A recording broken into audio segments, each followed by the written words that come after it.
नमस्कार दोस्तों, जय हिंद। मैं इंदु स्वागत करती हूँ आप सभी का आरएस एकेडमी के यूट्यूब प्लेटफॉर्म पे। आज हम शुरू करेंगे हिंदी पेडागॉजी का प्रैक्टिस सेट। हिंदी पेडागॉजी का प्रैक्टिस सेट जिसमें 15 क्वेश्चन सीटेट में पूछे जाते हैं, जो कि सीटेट के बिहाफ पे बहुत ही इम्पॉर्टेंट हैं। आशा करती हूँ कि आप सभी लोग खुश होंगे, स्वस्थ होंगे और सीटेट की तैयारी बहुत अच्छे से कर रहे होंगे। तो शुरू करते हैं। पहला क्वेश्चन। वीडियो को सभी लोग लाइक कीजिएगा, शेयर कीजिएगा, चैनल को सब्सक्राइब कीजिएगा। Question number 1। हिंदी मातृभाषा में उसकी वास्तविक विषय वस्तु होती है। यहाँ पे क्या पूछा गया कि हिंदी मातृभाषा में उसकी वास्तविक विषय वस्तु क्या होती है। तो उसकी वास्तविक विषय वस्तु हिंदी भाषा में होती भाषा तात्विक अनुशीलन। क्या होता कि भाषा तात्विक अनुशीलन हिंदी मातृभाषा की विषय वस्तु होती है। आते हैं अगले क्वेश्चन पे। भाषा शिक्षण के संदर्भ में किसी शिक्षक के लिए सर्वाधिक महत्वपूर्ण है। क्या सबसे ज़्यादा इम्पॉर्टेंट है भाषा शिक्षण के संदर्भ में किसी भी शिक्षक के लिए? भाषा प्रयोग के अधिक अवसर प्रदान करना, ये बहुत ही इम्पॉर्टेंट होता है। क्वेश्चन नंबर 2 में ऑप्शन नंबर बी सही है। आते हैं अगले क्वेश्चन पे। किसी भाषा कक्षा में कहानी कथन की आवश्यकता के संदर्भ में कौन सा तर्क उचित नहीं है? क्या पूछ लिया गया?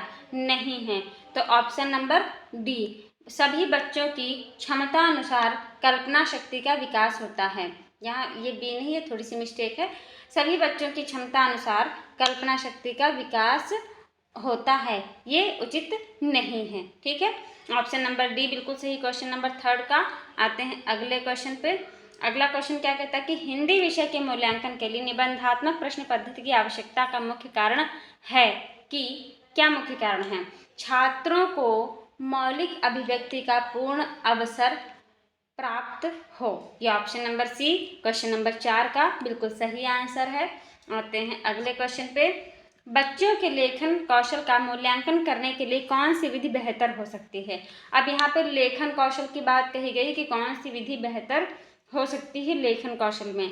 तो अपने अनुभवों को लिखना, सुंदर लेख का अभ्यास, सुलेख पाठ आधारित प्रश्न का। लेकिन यहाँ क्या पूछा गया कि बच्चों के लेखन कौशल का मूल्यांकन करने के लिए अगर वो अपने अनुभवों को लिखेंगे तो बहुत ही अच्छे तरीके से लिखेंगे। तो ऑप्शन नंबर बी सही आंसर है क्वेश्चन नंबर 5 का। आते हैं अगले क्वेश्चन पे। गृह कार्य के बारे में कौन सा कथन उचित है? गृह कार्य के बारे में कौन सा कथन उचित है? तो ऑप्शन नंबर सी, बच्चों की क्षमताओं स्तर के अनुसार गृह कार्य दिया जाना चाहिए। Option number C question number 6 का सही है। आते हैं अगले क्वेश्चन पे। कविता पाठ करने से विद्यार्थियों की किस अभिव्यक्ति का विकास होता है? यदि कविता वो लोग पढ़ते हैं बच्चे, तो किस अभिव्यक्ति का विकास होता है? ऑब्वियस सी बात है, मौखिक अभिव्यक्ति का ही विकास होगा। ऑप्शन नंबर ए सही आंसर है 7 का। आते हैं अगले क्वेश्चन पे। भाषा शिक्षण की किस विधि में मातृभाषा को मध्यस्थ नहीं रखा जाता है? भाषा शिक्षण की कौन सी ऐसी विधि है जिसमें मातृभाषा को मध्यस्थ नहीं रखा जाता है? नहीं रखा जाता। तो ऑप्शन नंबर कौन सा इसमें सही है? प्रत्यक्ष विधि, ऑप्शन नंबर डी सही है। आते हैं अगले क्वेश्चन पे। निम्नलिखित में से क्या वाचन का आधार नहीं है? आधार नहीं है क्या पूछा गया है? वाचन का आधार कौन सा नहीं है? अभिनय जो है वो वाचन का आधार नहीं है। वाचन मुद्रा, उम्दा अनुक्रम वाचन शैली, भावात्मक वाचन शैली, ये सभी, लेकिन अभिनय नहीं है। ऑप्शन नंबर ए सही है क्वेश्चन नंबर 9 का। आएंगे अगले क्वेश्चन पे। श्रवण कौशल के शिक्षण के द्वारा निम्नलिखित में से किस उद्देश्य की पूर्ति की जा सकती है? तो छात्रों का मानसिक एवं बौद्धिक विकास करना, छात्रों में भाषा व साहित्य के प्रति रुचि पैदा करना, श्रुत सामग्री का सारांश ग्रहण करने की योग्यता विकसित करना, उपर्युक्त सभी। ऑप्शन नंबर डी सही है, उपर्युक्त सभी। ठीक है, आते हैं अगले क्वेश्चन पे। अगला क्वेश्चन क्या कह रहा है कि अभिवृत्ति और मूल्यों का आकलन करते समय हिंदी के शिक्षक निम्नलिखित में से किस विवरण संकेत को अधिभार दे सकते हैं? क्या होता है? क्वेश्चन क्या कह रहा है कि अभिवृत्ति और मूल्यों का आकलन करते समय हिंदी के जो शिक्षक हैं निम्नलिखित में से किस विवरण संकेत को अधिभार दे सकते हैं? तो इसमें कौन सा ऑप्शन सही हो जाएगा?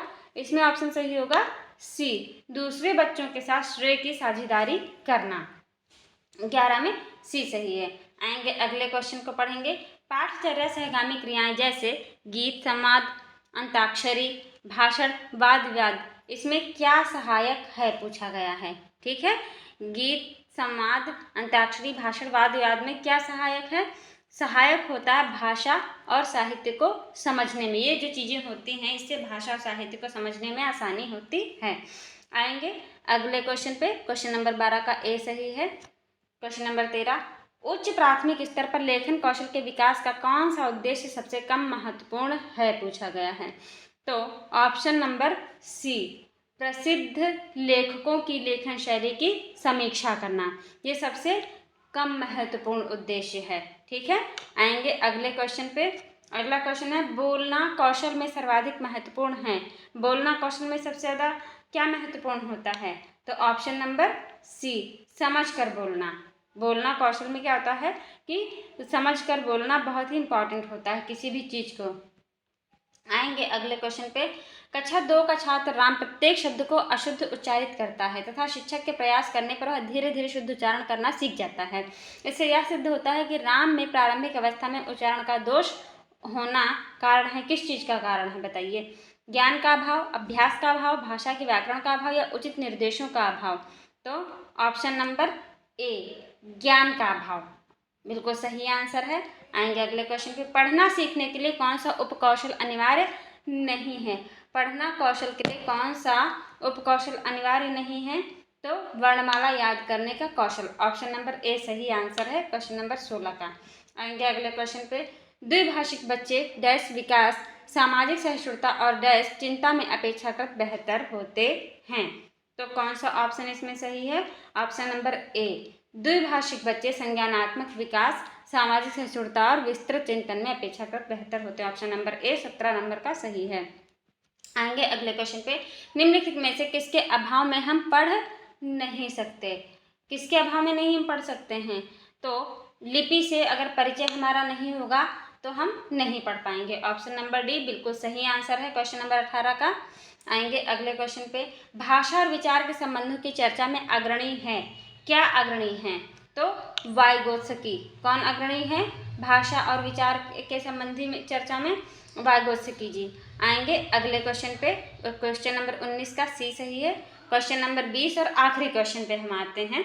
निम्नलिखित में से कौन सी गतिविधि श्रवण और वाचन कौशलों के विकास के सर्वाधिक उपयुक्त होगी? तो ऑप्शन नंबर ए, कहानी सुनाकर उस पर बच्चों की प्रतिक्रिया जानना जो होता है सबसे मोस्ट इम्पॉर्टेंट गतिविधि होती है बच्चों को सिखाने की। तो क्वेश्चन नंबर 20 का ऑप्शन नंबर ए बिल्कुल सही है। तो ये प्रैक्टिस सेट आज हम यहीं समाप्त करते हैं। मिलते हैं हम आपको नेक्स्ट वीडियो में। चैनल को सभी लोग सब्सक्राइब कीजिएगा, वीडियो को लाइक और शेयर कीजिएगा, कमेंट में ज़रूर बताइएगा कि वीडियो आपको कैसी लगी। Thanks for watching this video.